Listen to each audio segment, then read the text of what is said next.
आप समझते हैं कि ये पाप नहीं बनता। आप जिन क्रियाओं से अपने ब्रह्मचर्य का नाश करते हैं उसी ब्रह्मचर्य से संतान उत्पन्न होती है। तो उसमें परमाणु है ना, वही जीवाणु है ना, जो आप बहुत ही बुरी तरह से उसका नाश कर रहे हैं, तो आप पापाचरण कर रहे हैं। आप ऐसा न समझे कि आपके द्वारा एक क्रिया हो रही तो केवल शरीर की ही हानि हो रही, आपका सर्वस्व नाश हो रहा है, अंतःकरण मलिन हो रहा है, गलत संस्कार पुष्ट हो रहे हैं और पाप का ढेर जमा हो रहा है। ऐसा मत समझो, ये सब व्यर्थ की बातें हैं।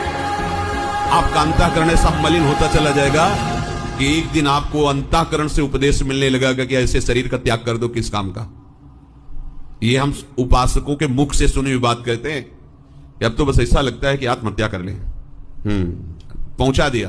भगवान क्या करे, वैरिणम, देखो दुश्मन ने कैसा जाल रचा कि आप अपने आप सोचने लगे कि मैं अपने शरीर का नाश कर दो और दुर्गति, आत्मनन गति जाए।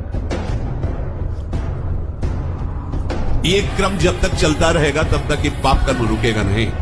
आप अपने क्रम को रोकिए। एकांत आपका बहुत पवित्र होना चाहिए, ध्यान दीजिए। ऐसा मत समझो कि कोई डांट नहीं रहा, कोई देख रहे, सब देख रहे, देखने वाले देख रहे, पर वो इसलिए नहीं बोल रहे कि जब तक आप छोड़ने की चेष्टा नहीं करोगे चुप रहेंगे। भगवान देख रहे हो क्या बोल रहे हैं आपसे, वो बोल रहे हैं, मान रहे हो क्या? तो जब रोगे, चिल्लाओगे, पिटोगे, जब फिर अपने आप तुम्हें समझ में आएगा कि आज्ञा पालन करना ही अनिवार्य है।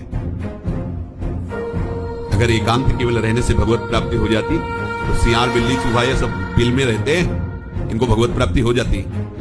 मन को मार करके शास्त्र और सदगुरुदेव की आज्ञा में जिसने जीवन बलिदान कर दिया, जीवित मर जाए उलट आप में समाए, ये कोई खिलवाड़ समझते हैं परमार्थ का मार्ग। जब तक गुरु आज्ञा का पालन नहीं तो जान ही नहीं पाओगे परमार्थ किसे कहते, केवल बकवास।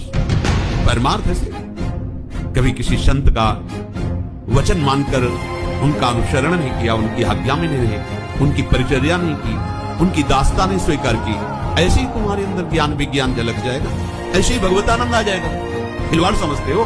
केवल उघार और नंगे रहने से, वस्त्र न पहनने से अगर भगवत प्राप्ति होती तो सृष्टि में कितने ऐसे जीव हैं जिनके लिए कोई वस्त्र का विधान नहीं, ऐसे जीते हैं। पानी पीने से केवल भगवत प्राप्ति, कितने जीव पानी पी के रहते हैं। फल खाने से कितने जीव फल खाते हैं, कितने जीव मिट्टी खा के रहते हैं, वायु पी के रहते हैं, कितने जीव ऐसे हैं जो जीवन में कभी संभोग नहीं कर पाते। क्या उनको भगवत प्राप्ति हो जाती है? समझना।